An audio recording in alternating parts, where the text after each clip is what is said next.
Okay, such a interesting topic, the thyroid magnesium connection.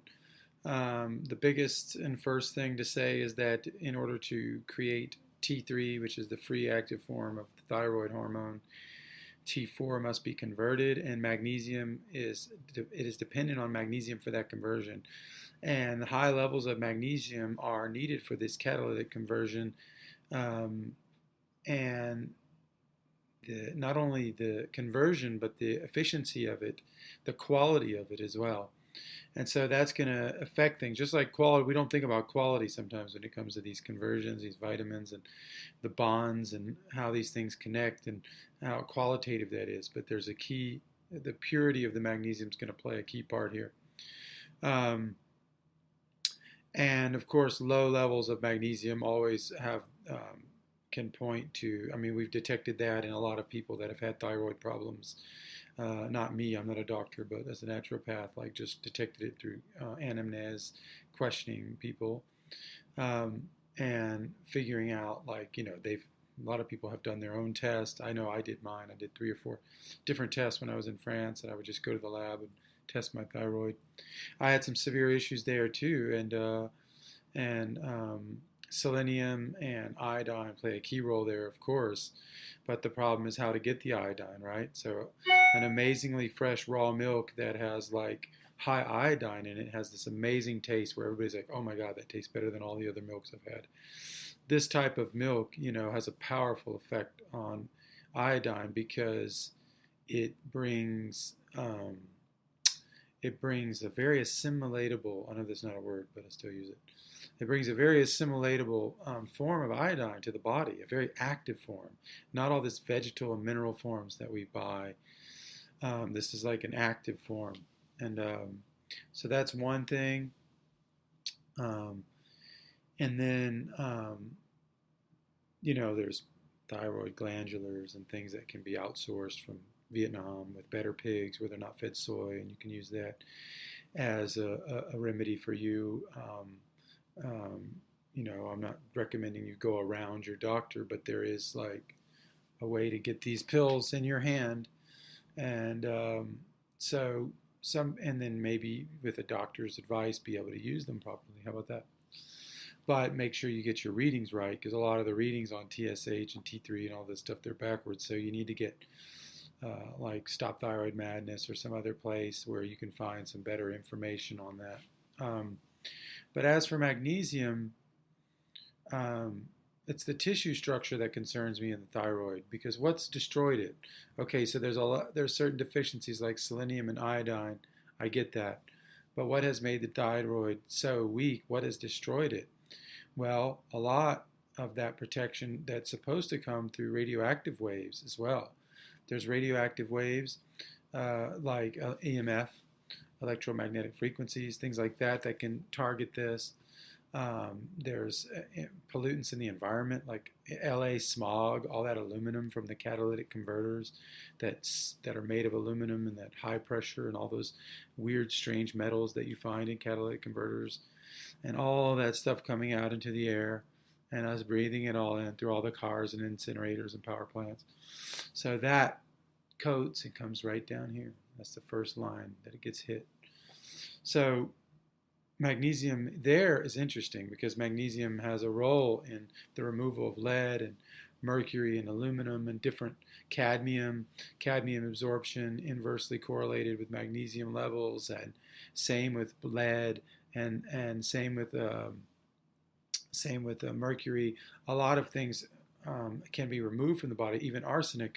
These things can be removed from the body through chelation with magnesium through enzymes which are magnesium dependent. So this whole like army comes together and can remove these things, such as malic acid that mixes with magnesium, and then you have magnesium malate or whatever that removes aluminum. That's just one example, but there's more. And so this kind of detoxification process that happens with magnesium is so important, because you got to heal, right? You got to heal that stuff, and you have to clean your environment so you can get into this section which I call do no harm, where harm's not being done to you. But then you also have to heal. So You have to heal what's there and clean that out and get that tissue up to par. The tissues are made. There's a matrix of sparks in that tissue. This is created, this tissue, and that matrix. In that matrix, those little sparks, those are magnesium. And magnesium helps not only the antimicrobial functions that salts and magnesium have, but also their structural integrity, flexibility, their resistance. Flexibility is not just softness; it's also like movability, and it gives the tissue to where the tissue doesn't have a sclerotic kind of overcalcification. Magnesium plays a role there in the cell as a natural cell channel blocker, calcium channel blocker. It also plays a role as blood purifier, to the sense of, what do you call it, blood dilation. It's a very dilating electromagnetic principle, magnesium. It relaxes and opens up the cells. And so this dilation creates this release. It allows the cell to operate and release the toxins and stay open instead of being closed down through oxidation and calcium, which is coming in. And a lot of calcification can happen in these tissues, including the brain and everywhere else. So magnesium layers the calcium in with itself. Those sparks build in that structure, and then there creates a kind of a flexibility there. And the calcium is no longer destructive, but it acts as like a protector. So you're trying to well, it's not like it's calcifying the structure at this point, because there's that looseness there. And so it's when the calcium becomes rigid that it does that effect. So this is important. This is very important for the thyroid, this protections of the thyroid.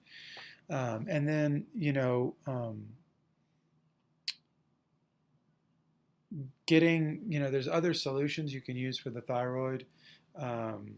Homeopathy can be amazing. If you want to use like sensation level homeopathy, Sankaran, I guess you could call it. Find a practitioner and get your own unique remedy. This can help detoxify some of these organs and help you heal. So magnesium is going to play a role in blocking the absorption of a lot of these contaminants that get in there by having those levels high throughout the body. So the best way to do this is transdermally. You can even apply it here, and this goes in conjunction with everything else like zinc, selenium, iodine. These are all connected, right? And one of the best forms of selenium you can find that no one will tell you, because I'm always looking for the active form. I'm not looking for the vegetal form or the mineral form. The active form, which is ready to go, is like in Botarga, which is like these fish eggs. I mean, fish eggs in general. But Botarga is a fermented fish eggs, and you can find them online. Very powerful. The Phoenicians used this as medicine. They would give it out as a medicine. So this is a very strong active form of selenium. You can also take pills or whatever. So anyway, trying to heal that is very important, because there can be weight gain, there can be difficulty with metabolism, a lot of things that can happen. Your body might gain girth in order to create the heat it needs for the loss of hormone capacity that it incurs through any damage done here.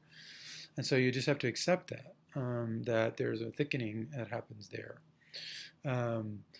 And so, but it doesn't mean that you have to have a gut or anything which is obtuse to that degree. There's a thickening that's general, but there's also, so that you have to watch what you eat, and all these soy-fed foods and everything else, which also affect the thyroid. And soy is rich in aluminum, and then the soy and the thyroid, they're just like enemies, eternal enemies. If you look up the history of goiter surgeries in America, back when we didn't have as much diversity in our foods and where you lived in the mountains, and your milk and your sauerkraut and your little things, your butter, those things had to be maintain their intensity and their high level of vitamins. Otherwise, you could throw off the whole community.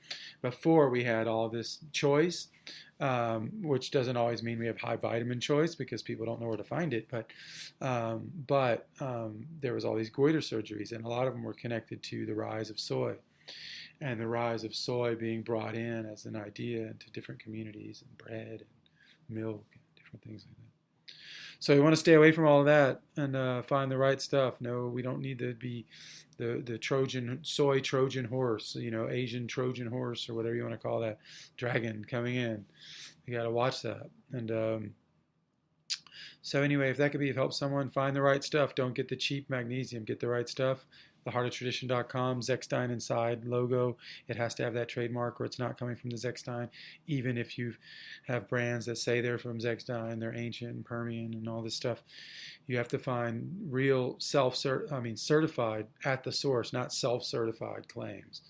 Anybody can do that. So you got to find the real stuff. There's only one place in Holland, in Vindam, the actual city. No one will tell you that because they're not dealing with the real stuff. And why it has to be real is because otherwise it's refined and solvent extracted from derivative magnesium mining. It's not all the same product. So you need the right stuff. Get it in. It's only $3 a week. Do the right thing. Get it in glass bottles so there's no endocrine disruptors. Start your cure today. Theheartoftradition.com.